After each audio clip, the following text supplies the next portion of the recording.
and target can be different than those envisaged in the UN SDG for the globe as a whole. Maybe some country in Africa really need to double the food productivity. But I don't think Thailand or some other country need to double their productivity to bring down hunger or undernutrition to the level of zero. I feel community of agriculture statistician has a very important role in setting country-specific framework and target to achieve sustainable development goals. Lastly, I feel that monitoring has brought to fore the missing data, the absence of data, and what kind of mechanism which we need to put in place.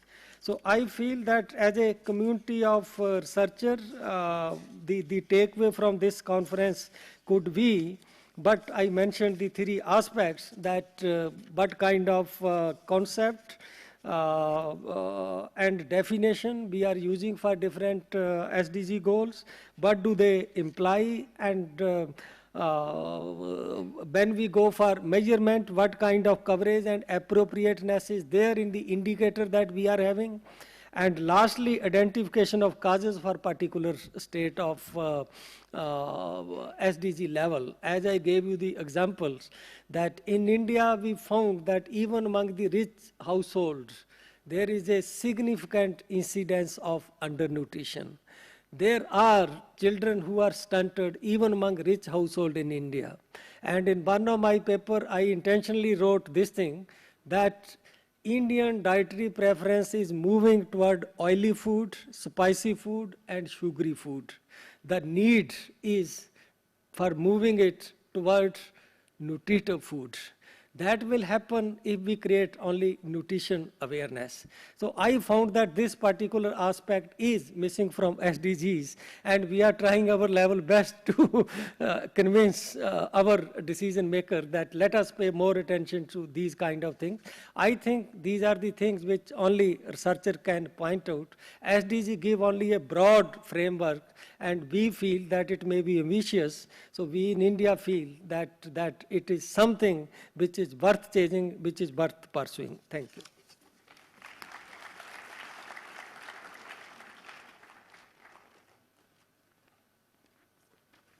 Thank you for those tremendous insights, and particularly around the realities of country-specific and situations and the need for subnational performance level indicators, and for sharing, I think, enormously valuable insights into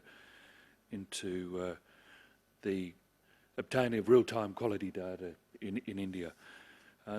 That brings us to the conclusion of the presentations, and I regret with the challenges we had with projections, we've run down our time for questions. So I encourage those of you who have pressing questions to follow up with the panelists to do so immediately following and before the evening event. I think that's been an excellent suite of insights into measuring SDGs.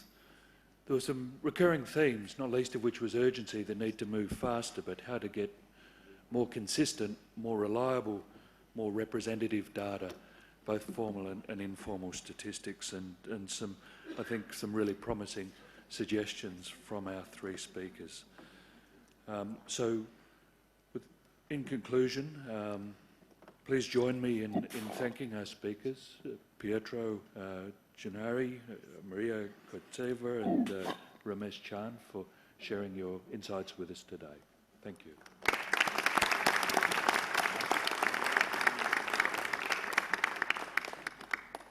That concludes this session. Okay.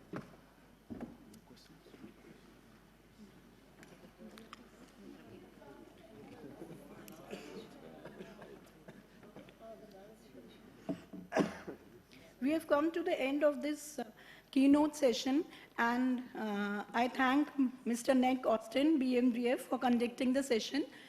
And now I would request Dr. Trilochan Mahapatra, DG ICR and Secretary there, to please felicitate the chair and the speakers.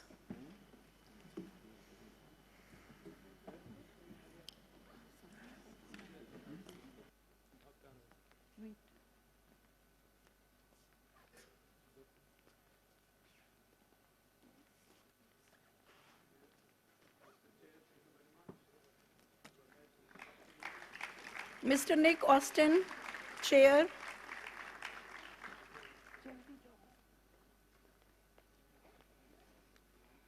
And our speaker, Mr. Petro Gennari, Marina Portazava, Eurostat.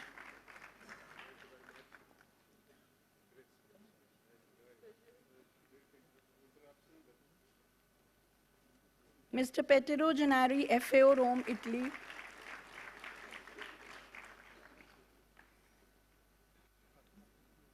And Dr. Ramesh Chandra, Niti Aayog, India.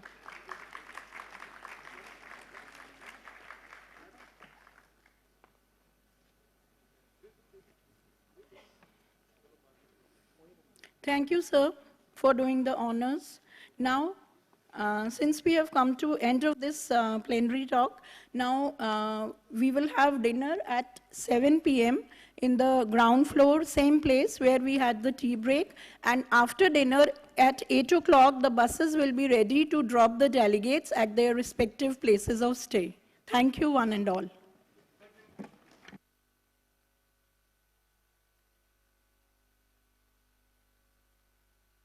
और कल का बताओ सुबह 9 बजे से Buses will be available in the main lobby, and tomorrow we'll start the session at Ashoka Hotel.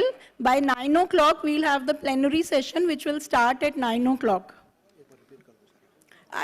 I repeat once again, tomorrow at 9 o'clock in the convention hall of Ashoka Hotel, we'll start the plenary session, followed by other sessions. And now, after dinner, 8 o'clock, buses of underlying reality. This includes conceptual and definitional issues, connotations, coverage and appropriateness, identification of causes for a particular situation. I would select a few goals to illustrate what I mean by these aspects. Let me take SDG 2, which is end hunger, achieve food security, and improve nutrition and promote sustainable growth. How many of us know what does it mean when FAO reports that 15% of India's population suffer from hunger? Is it that they do not get 2 square meals a day? Does it mean they do not get the food they desire or consume? In the FAO UN parlance, hungry person is one whose food intake does supply fewer than minimum energy needed for normal function of the body. So when you start measuring and press started publishing these kind of things, we have to set public perception correct. Because when you say so many people hungry, it evokes very strong emotions. People then start asking, how come India has 70 million ton in its buffer stock and people are hungry? So we are taking pains to tell them that the way it is measured, though FAO used it interchangeably, actually it is undernourishment. It is not hunger per se. So these are the kind of finery and nuances which you will discover when you find that SDG does not remain only a responsibility of government. It is being observed and monitored by civil society also, by press also, to keep track of where they are going, to put pressure on government that right kind of decisions are made. I would, okay, I've talked about this. This is in the FAO definition, this is taken as 1800 kilocalorie per person per day for average population during the period under report. In a strict sense, dietary energy intake below the level of minimum norm represents state of undernutrition. In India, we were measuring hunger using another kind of question, which was, do you get 2 square meal a day? Then we found that a few years back, the number of people who reported that we do not get 2 square meal a day, almost close to zero, almost close to zero. So then we stopped including that question in our questionnaire, and then we took it that what is the actually the general connotation of hunger, that kind of situation India is able to overcome.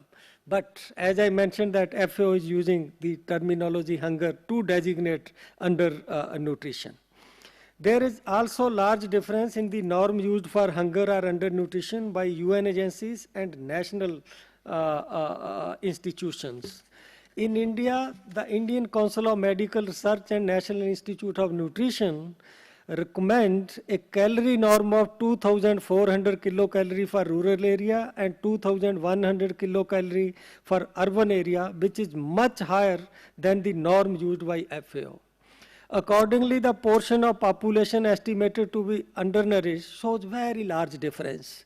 According to FAO report, it is 15%, but if you apply FAO norm to household data, it goes up to 34%. There are methodological issues. FAO follow different approach, but if you use, because in India we have that consumption data available, then you just find that even based on FAO norm, the incidence of hunger just gets doubles. And if we used our ICMR NIN norms, based on which many people have published paper, including the famous paper by Auguste Deaton and Jean Drèze, the incidence of undernutrition in India goes even more than 60%.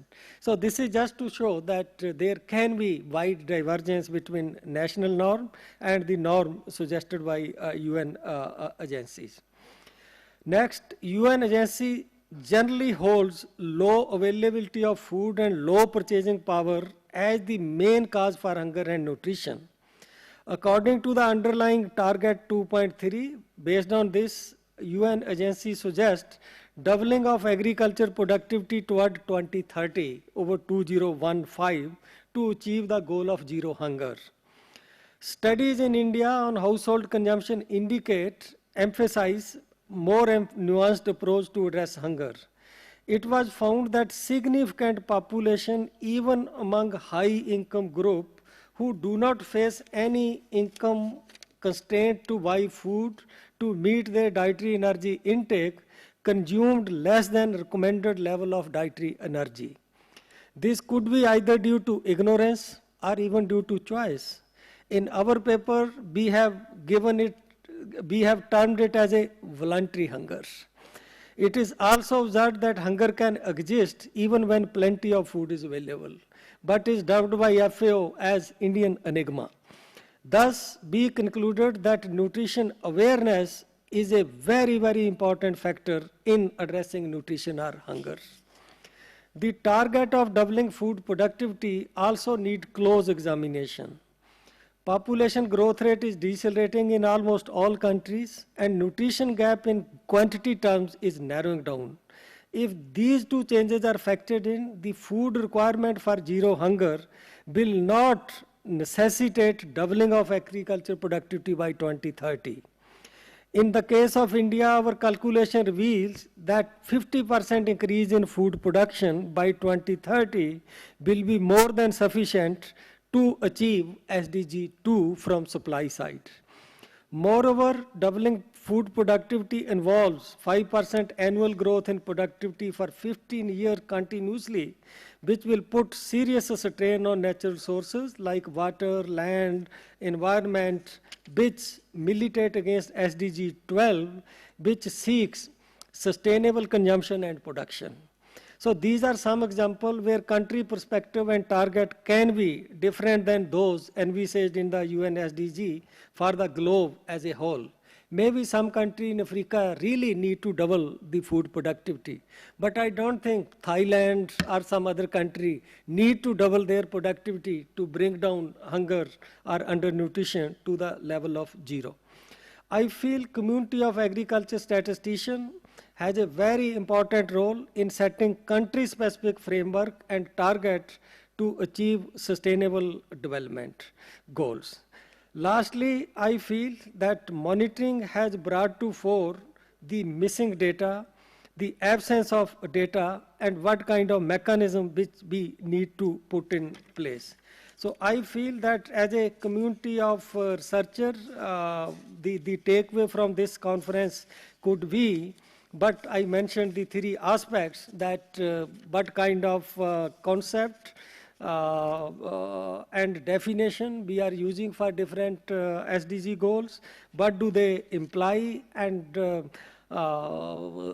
when we go for measurement, what kind of coverage and appropriateness is there in the indicator that we are having, And lastly, identification of causes for particular state of SDG level. As I gave you the examples, that in India we found that even among the rich households, there is a significant incidence of undernutrition. There are children who are stunted even among rich households in India. And in one of my paper, I intentionally wrote this thing, that Indian dietary preference is moving toward oily food, spicy food, and sugary food. The need is for moving it toward nutritive food. That will happen if we create only nutrition awareness. So I found that this particular aspect is missing from SDGs, and we are trying our level best to convince our decision maker that let us pay